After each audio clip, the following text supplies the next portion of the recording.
Hello,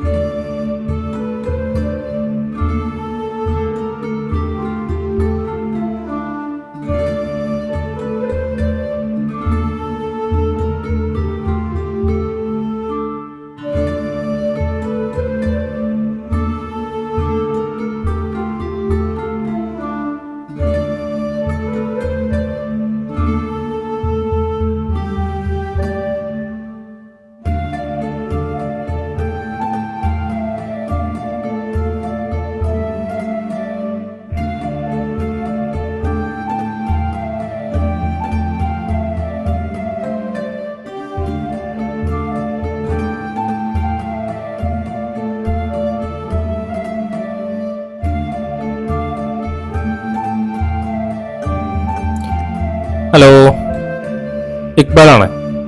നമ്മൾ കഴിഞ്ഞ എപ്പിസോഡിൽ ഫിഫി ഐലാൻഡിന്റെ കാഴ്ചകളാണ് കണ്ടത്. ഇപ്പൊ നമ്മൾ ഫിഫി ഐലാൻഡിൽ നിന്ന് തിരിക്കുകയാണ് കേട്ടോ. സ്പീഡ് ബോട്ടിലാണുള്ളത്. മനോഹരമായിട്ടുള്ള ഫിഫി ഐലാൻഡിനോട് ഞങ്ങൾ വിട പറഞ്ഞ് ഇനി പോവാനുള്ളത് മായാബേ എന്ന അതിമനോഹരമായ ലഗൂൺ ബീച്ചിലേക്കാണ്. അതിൻ്റെ കാഴ്ചകൾ പറഞ്ഞാൽ അതിമനോഹരമാണ്. അപ്പോൾ അതിൻ്റെ വിഷ്വൽസ് ആണ് ഈ ഒരു എപ്പിസോഡിലുള്ളത്. അപ്പോൾ ഞങ്ങളുടെ ബോട്ട് മൂവായി. അപ്പോൾ എല്ലാവർക്കും ഒരിക്കൽ കൂടി നമ്മുടെ ചാനലിലേക്ക് സ്വാഗതം. Welcome to health safari.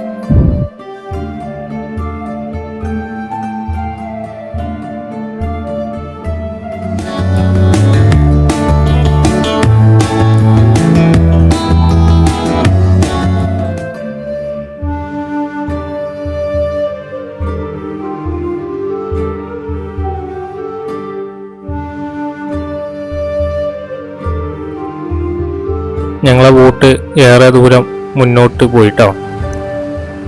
വേറെയും കുറേ ബോട്ടുകൾ ടൂറിസ്റ്റുകളായിട്ട് മായാബേ ബീച്ച് ലക്ഷ്യമാക്കി പോകുന്നത് നമുക്ക് കാണാം. മനോഹരമായിട്ടുള്ള മലകൾ, അതിന് താഴ്വാരത്ത് പച്ച വിരിച്ച ഈ ഒരു ആന്തമാൻ സീ കാണാൻ തന്നെ എന്തൊരു ഭംഗിയാണ്. ഇത് ഫുള്ള് ലഗൂൺ ബീച്ചാട്ടോ. ലഗൂണുകൾ നിറഞ്ഞ ഭാഗമാണ്. അതാണ് ഈ ഒരു വെള്ളത്തിൽ ഇത്രക്ക് ഭംഗി.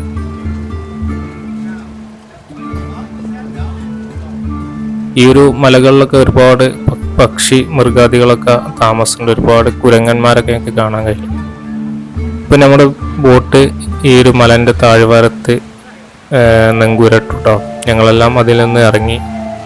നല്ല സോഫ്റ്റ് ആയിട്ടുള്ള മണൽത്തരികൾ, അരിപ്പൊടി പോലെയാണ് നമുക്ക് ഫീൽ ചെയ്യുന്നത്. അത്രക്ക് സോഫ്റ്റാണ്. കാരണം ഈ ലഗൂണും കോറൽസൊക്കെ പൊടിഞ്ഞിട്ട് അതിൻ്റെ തരികളാണ് ഇവിടെ വൈറ്റ് കളറിൽ കാണുന്നത്. ബോട്ടിൽ കൂടുതലും വിദേശികളാണുള്ളത് കേട്ടോ. നമ്മൾ ഇന്ത്യക്കാർ ആരും തന്നെ ഇല്ല. ഞാനും ജാഫറും നന്ദും മാത്രമേ ഉള്ളൂ. നൂറ്റാണ്ടുകൾ പഴക്കമുള്ള ചുണ്ണാമ്പ് മലകളാണ് ഇതൊക്കെ കേട്ടോ. അതിൻ്റെ അടിഭാഗമാണിത്. വെള്ളം ഇങ്ങനെ അടിച്ചിട്ട് അതിൻ്റെ ഷേപ്പിലൊക്കെ വന്ന മാറ്റമാണ് നമുക്ക് ഈ കാണുന്നത്. ഇതിൻ്റെ ഭംഗിയൊക്കെ നമുക്ക് നേരിട്ട് വന്ന് തന്നെ കാണണം. അത്രക്ക് മനോഹരമാണ്.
ഞങ്ങൾ ആ ലഗൂണുകളൊക്കെ നിറഞ്ഞ ആ ഒരു മലയടിവാരത്തുനിന്ന് വീണ്ടും യാത്ര തുടർന്നു കേട്ടോ.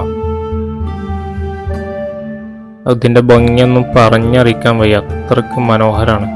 നല്ല പച്ചപ്പ് നിറഞ്ഞ മലകൾ, പച്ച കളറുള്ള വെള്ളം, അതിൻ്റെ താഴ്വാരത്ത് അതിനോട് മാച്ചായിട്ട് തന്നെയുള്ള ഒരുപാട് ബോട്ടുകൾ നമുക്ക് കാണാം. ഒരുപാട് ഫോട്ടോഷൂട്ടൊക്കെ എടുത്ത് തകർക്കാൻ പറ്റിയ തരത്തിലുള്ള ബോട്ടുകളാണ് ഇവിടെയൊക്കെ ഡിസൈൻ ചെയ്ത് വെച്ചിരിക്കുന്നത്. അങ്ങനെ ഞങ്ങൾ ലാസ്റ്റ് മായാബേ ബീച്ചിലെത്തിട്ടാ. അതിൻ്റെ ഒരു ഫ്ലോട്ടിംഗ് ആയിട്ടുള്ളൊരു ബോട്ട് ജെട്ടിയാണ്, അവിടെയാണ് ഞങ്ങൾ ഇറങ്ങിയത്. ഇനി ഇതിലൂടെ അങ്ങനെ മൂവ് ചെയ്തിട്ട് സ്റ്റെപ്പ് കയറി ആ ബീച്ചിലേക്ക് കയറണം. ഇതൊരു ലഗൂൺ ബീച്ചാണ്, അത്രക്ക് പ്രൊട്ടക്ഷനാണ് ഈ ഒരു ബീച്ചൊക്കെ സംരക്ഷിക്കുന്നത്. കാരണം ഒരു പ്ലാസ്റ്റിക്കോ പിന്നെ ഒരു തരി വേസ്റ്റോ ഇവിടെ ഒന്നും ഇടാൻ പാടില്ല. അത്രക്ക് മെയിൻറ്റെയിൻ ചെയ്ത് കൊണ്ടെടുക്കുന്ന ഒരു ബീച്ചാണ് മായാബേ പറഞ്ഞ ബീച്ച്. തായ്ലാൻഡ് സർക്കാർ അത്രക്കും വളരെ സൂക്ഷ്മതയോടെയാണ് ഈ ലഗൂൺ ബീച്ച് സംരക്ഷിക്കുന്നത്. കാരണം പ്രകൃതിക്ക് ഒരു കോട്ടം തട്ടാത്ത രീതിയിലാണ് അതിൻ്റെയൊക്കെ സംരക്ഷണം ഇവിടെ ഏർപ്പാടാക്കിയിട്ടുള്ളത്. എന്തായാലും ഞങ്ങൾ അതിൻ്റെ ആ ഒരു സ്റ്റെപ്പ് കയറി മുകളിലേക്ക് കയറി നോക്കട്ടുണ്ടാവും.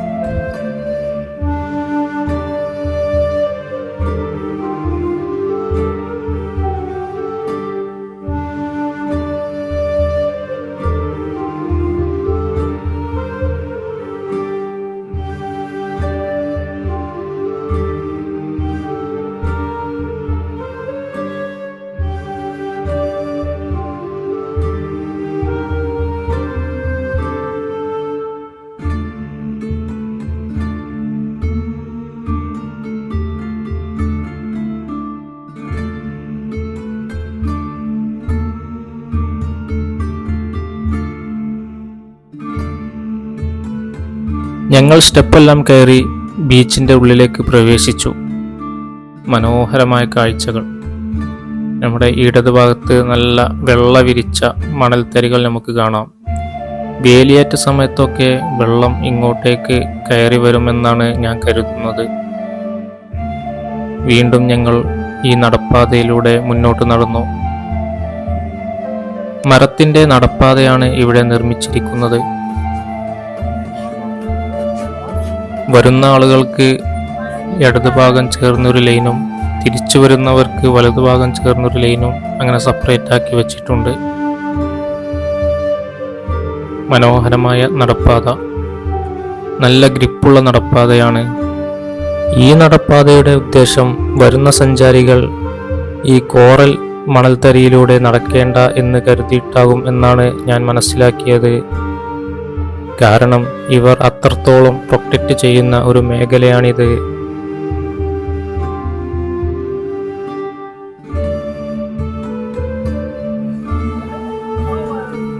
മനോഹരമായിട്ടുള്ളൊരു ബീച്ചാണ് മായ ബീച്ച് കേട്ടോ.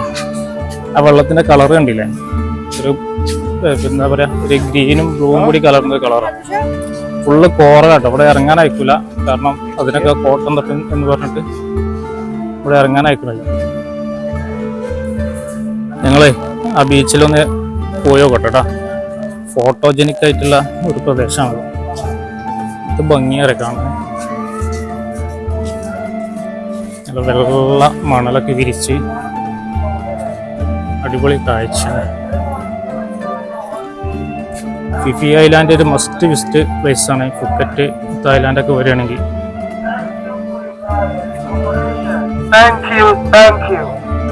ഇതൊരു മണലല്ല കേട്ടോ, ഒരു വെള്ള പൊടി. എന്ത് സോഫ്റ്റ് അറിയോ, അരിപ്പൊടിയൊക്കെ പോലുള്ള പൊടിയാണ്.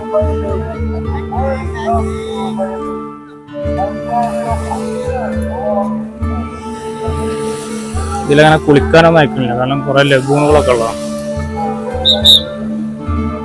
അങ്ങനെ വിസിലടിച്ചിട്ട് ആളുകൾ അങ്ങോട്ട് കയറ്റുണ്ട്.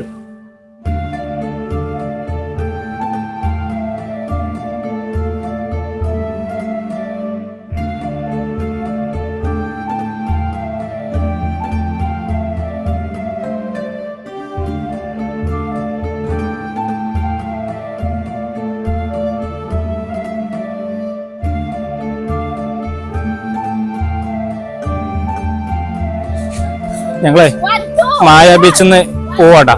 അപ്പോൾ നമുക്ക് ഇവിടെ ഒരു 20 മിനിറ്റ് സമയം തന്നു. ബോട്ട് അവിടെ വെയിറ്റ് ചെയ്യുന്നുണ്ട്. അപ്പോൾ അതെ പിന്നെ ജാഫറും നന്ദവും മുന്നേ പോകുന്നുണ്ട്. നല്ല വൈബുള്ള ഫുള്ള് കോറലൊക്കെ ഉള്ളൊരു ബീച്ചാട്ടാ. കാണാൻ തന്നെ നല്ല ഭംഗിയാണ്. ഇതിൻ്റെ ഈ പരിസരമൊക്കെ എന്ത് ഭംഗിയാണ്, ഒറ്റ വേസ്റ്റ് ഇല്ല.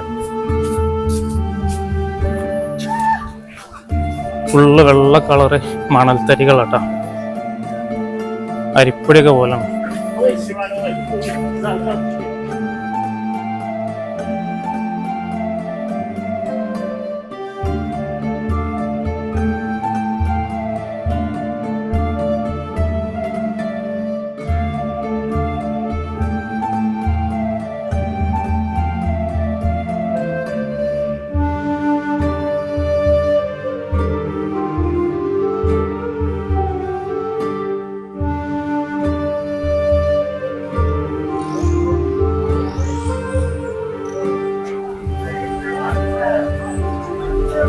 അപ്പൊ ഞങ്ങളെ ബോട്ട് ഇതാണ് കേട്ടോ, ഈ ഓറഞ്ച് കളർ.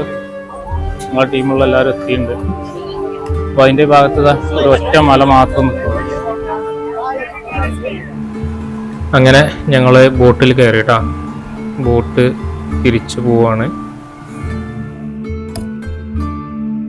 ഞങ്ങളുടെ ബോട്ടിൽ നിന്നും കുറച്ച് ആളുകളെ വേറൊരു തോണി പോലെയുള്ള ഒരു ബോട്ടിൽ കയറി.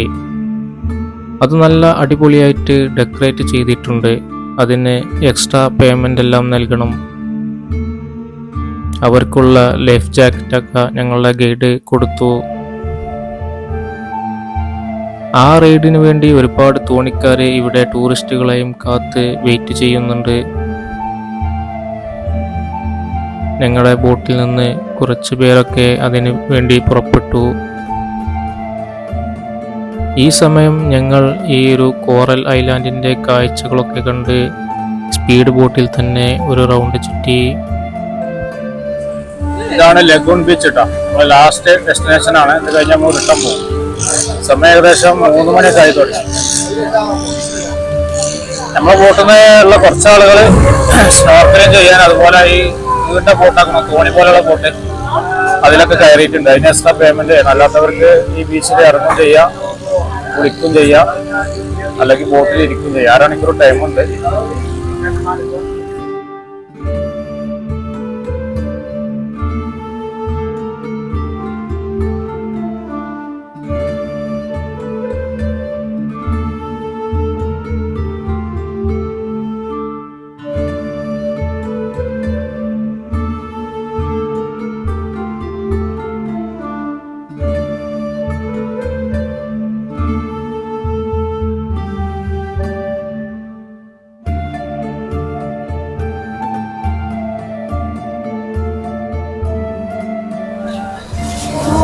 അപ്പോ ഞാനും നന്ദും ജാഫറും സ്നോർക്കലിംഗ് ചെയ്യാൻ വേണ്ടി തീരുമാനിച്ചിട്ടുണ്ട്. അത് നമ്മളെ പാക്കേജിൽ ഇൻക്ലൂഡിംഗ് ആണ്. അപ്പോൾ അതിന്റെ ഗ്ലാസും ആ പൈപ്പൊക്കെ കിട്ടിയിട്ടുണ്ട്. പരിപാടി മെത്തേഡ് എങ്ങനെ അറിയില്ല, എന്തായാലും ഗൈഡ് പറഞ്ഞുതരും, നോക്കട്ടെ. നല്ല അടിപൊളി ലൊക്കേഷൻ ആണ്. അപ്പോൾ ഞങ്ങള് സ്നോർക്കലിംഗ് ഒക്കെ ചെയ്ത് ബോട്ടിൽ കയറിയിട്ടാ. അപ്പൊ അതിന്റെ ലൈഫ് ജാക്കറ്റൊക്കെ എടുത്തു വെക്കുന്ന കാഴ്ച. ജാഫർ ഇതാ, നന്ദു ഫ്രണ്ടിലാട്ടാ. ഇനി റിട്ടേൺ പോവാണ്. One more time, Snow.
ഞങ്ങള് പിന്നെ അവിടുത്തെ ആ ലഗൂൺ ബീച്ചിന്റെ അവിടെ സ്നോർക്കലിംഗ് ഒക്കെ കഴിഞ്ഞിട്ട് ഇപ്പൊ വേറൊരു ദ്വീപിൽ കൊടുന്ന് ബോട്ട് നിർത്തിയിട്ടാണ്.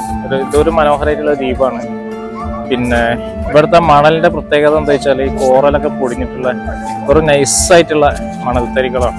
ഒറ്റ കല്ല് ഇവിടെ കാണാൻ കിട്ടില്ല. നമ്മളെ ഗോതമ്പ് പൊടി അതുപോലെ മൈദപ്പൊടിന്റെ കീഴിൽ അത്രയും നൈസ് പൊടിയാണ്. അപ്പോൾ ഇത് മനോഹരമായിട്ടുള്ളൊരു ബീച്ചാണ്. കുറച്ച് പാറക്കെട്ടുകളുണ്ട്. അതിൻ്റെ അപ്പുറത്തേക്ക് നമുക്ക് അവിടെ പോയാൽ ലൈഫ് ജാക്കറ്റോ സ്നോർക്കലിങ്ങിൻ്റെ അതൊക്കെ ഇട്ടാൽ നല്ല നല്ല മീനുകളെ കാണാം. നല്ല കളർ മീനുകളാണ്. അപ്പോൾ ഞങ്ങൾ ഇനി ഇറങ്ങണില്ല, ഞങ്ങൾ അവിടെ നിന്ന് ഇറങ്ങിയതാണ്. വീഡിയോ എടുക്കൽ കുറച്ച് ടാസ്ക്കാണ്. ഇവിടെ പിന്നെ അത്ര വേവില്ല, അവിടെ ഭയങ്കര ഇതാണ്, വേവാണ്. അതുകൊണ്ട് ഇങ്ങനെ ഭയങ്കര മർദ്ദമായിട്ട് ഇങ്ങനെ പൊന്തും, അധികം താവാൻ കഴിയില്ല. അപ്പോൾ ഇതും മനോഹരമായിട്ടുള്ളൊരു ബീച്ച് തന്നെയാണ്. പിന്നെ ഇവിടെ ഒരുപാട് ചെയറുകളും കാര്യങ്ങളൊക്കെ ഉണ്ട്. ഇതൊക്കെ റെന്റിനാട്ടോ. ഒരു ചെയർ 150 ബാത്താണ്. പിന്നെ നമ്മളെ ബോട്ടിൽ അത്യാവശ്യം തിന്നാനുള്ള പത്തക്ക അതേപോലെ പിന്നെ പൈനാപ്പിളൊക്കെ ഉണ്ടായിരുന്നു. അതൊക്കെ ടേബിൾ വെച്ചിരുന്നു. അതൊക്കെ ഫ്രീ ആണ്. നമ്മൾ ഈ പാക്കേജിൽ ഇൻക്ലൂഡിങ് നമ്മളെ ഈ പാക്കേജിൽ അടങ്ങിയ സംഗതികളാണ്. അപ്പോൾ ഞാൻ ഈ ബീച്ചിന്റെ കാഴ്ചകളൊന്ന് കാണിച്ചു തരാം കേട്ടോ. ഇതിങ്ങനെ കുറെ പാറക്കെട്ടുകൾ നിറഞ്ഞൊരു ബീച്ചാണ്. പിന്നെ ഭയങ്കര വഴുക്കലുണ്ട്. നല്ല തെളിഞ്ഞ ക്രിസ്റ്റൽ ക്ലിയർ വെള്ളമാണ്. സൂക്ഷിച്ച് കിടന്നില്ലെങ്കിൽ വഴുക്കി വീഴും.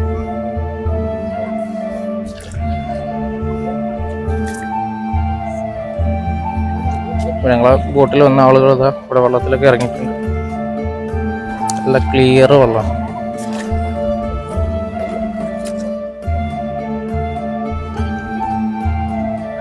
ഇവിടെ മീനുകൾക്ക് തീറ്റ കൊടുക്കുമ്പോൾ മീനുകൾ ഇങ്ങനെ കൂട്ടത്തോടെ വരുന്നുണ്ട്.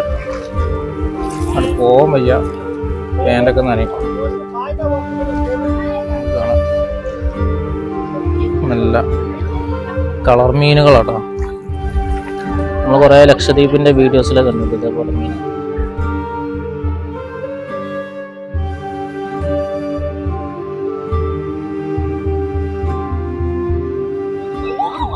ഇതവരിങ്ങനെ ഭക്ഷണം ഇട്ടെടുക്കുമ്പോൾ അത് കഴിക്കാൻ വേണ്ടിയിട്ട് ഈ മീനുകൾ വരുന്നുണ്ട്. നല്ല ഫുള്ള് കളർ മീനുകളാണ്.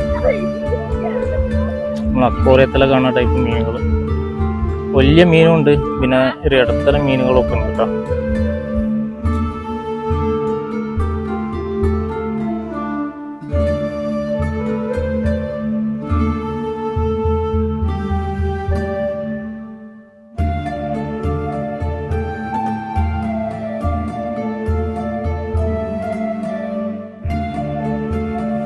ഈ ബീച്ചിന്റെ പ്രത്യേകത ജെറ്റ് സ്കി ഉണ്ട് കേട്ടോ. ഇവിടെ 1200 ബാത്താണ്. ഏകദേശം 20 മിനിറ്റ് ജെറ്റ് സ്കി ചെയ്യാൻ ഒരാൾക്ക് കേട്ടോ. രണ്ടാളുണ്ടെങ്കിൽ കുറച്ച് കുറയും. 1500 കൊടുക്കണം. രണ്ടാള് ഒരു വണ്ടിമേലാണെങ്കിൽ. ഒരാൾക്കാണെങ്കിൽ 1200 റുപ്യ കൊടുക്കണം. കുറേ വിദേശികളുണ്ട് ഇങ്ങനെ ചെയ്തുകൊണ്ടിരിക്കുന്നുണ്ട്. നമ്മൾ വന്ന ബോട്ടാണ് ഈ ഓറഞ്ച് കളറിലുള്ളത്.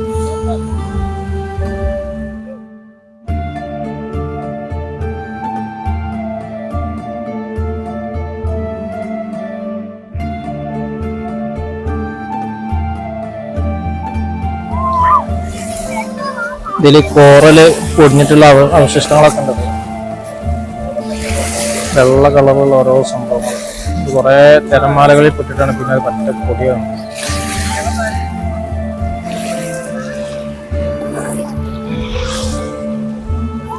ഇത് കോറലാട്ടോ.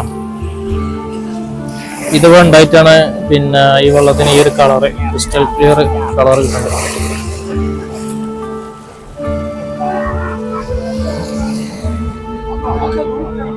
നമുക്ക് ഈ പാക്കേജില് ബത്തക്ക അതേപോലെ പൈനാപ്പിളൊക്കെ ഉണ്ട് കേട്ടോ. എത്ര അൺലിമിറ്റഡ് കഴിക്കാം. പൈനാപ്പിൾ ഇതിൽ കഴിഞ്ഞതാണ്. ഇതപ്പുറത്ത് റെഡിയാക്കി വെച്ചിട്ടുണ്ട്.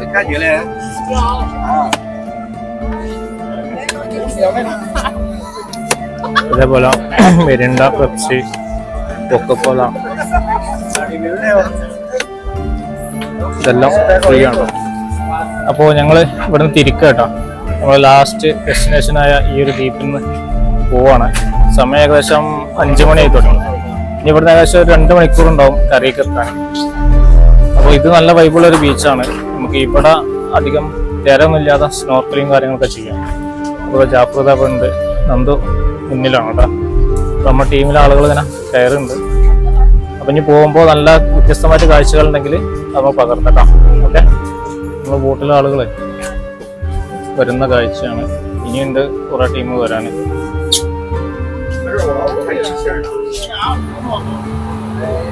ഞങ്ങള് അപ്പൊ ഇവിടുന്ന് വിട്ടിട്ടായി ദീപിന്ന് ബോട്ട് എടുത്തു, എല്ലാരും കയറി.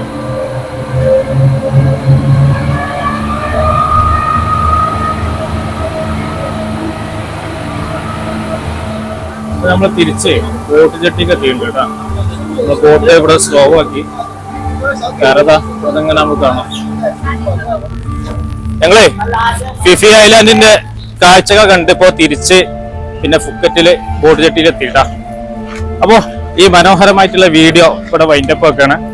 അപ്പൊ ഈ വീഡിയോയിൽ എങ്ങനെയാണ് ഫുക്കറ്റിലെ ഫിഫി ഐലാൻഡ് ഒക്കെ വിസിറ്റ് ചെയ്യുക, പിന്നെ ബഡ്ജറ്റ് ആയിട്ട് എങ്ങനെ തായ്ലാന്റ് വരിക എന്നൊക്കെയാണ് പറഞ്ഞത്. അപ്പൊ എന്തെങ്കിലും സംശയം ഉണ്ടെങ്കിൽ താഴെ കമന്റ് ചെയ്യുക. അപ്പൊ അതിന് റിപ്ലൈ കമന്റ് ആയിട്ട് തരും. അപ്പോ പിന്നെ നന്ദനും ജാഫറും പിറകിലുണ്ട്. അപ്പൊ വീഡിയോ ഇഷ്ടപ്പെട്ട ലൈക്ക് ചെയ്യുക, ഷെയർ ചെയ്യുക. അപ്പൊ അടുത്ത കിടിലൻ എപ്പിസോഡിൽ നമുക്ക് കാണാം. ഇനി അടുത്ത നമുക്ക് പോകുന്നത് ക്രാബി കേട്ടോ. ക്രാബിയിൽ ഒരു ദിവസം കൊണ്ട് എന്തെല്ലാം കാണാൻ പറ്റുന്നതാണ് അടുത്ത എപ്പിസോഡിൽ ഉള്ളത്. ഒരു ദിവസം ക്രാബിയിൽ നിൽക്കുന്നുണ്ട്. പിന്നെ നെക്സ്റ്റ് ഡേ ഞങ്ങൾ നേരെ മലേഷ്യക്ക് ഫ്ലൈ ചെയ്യാണ്. അപ്പോ ഓക്കെ ബൈ. എന്താ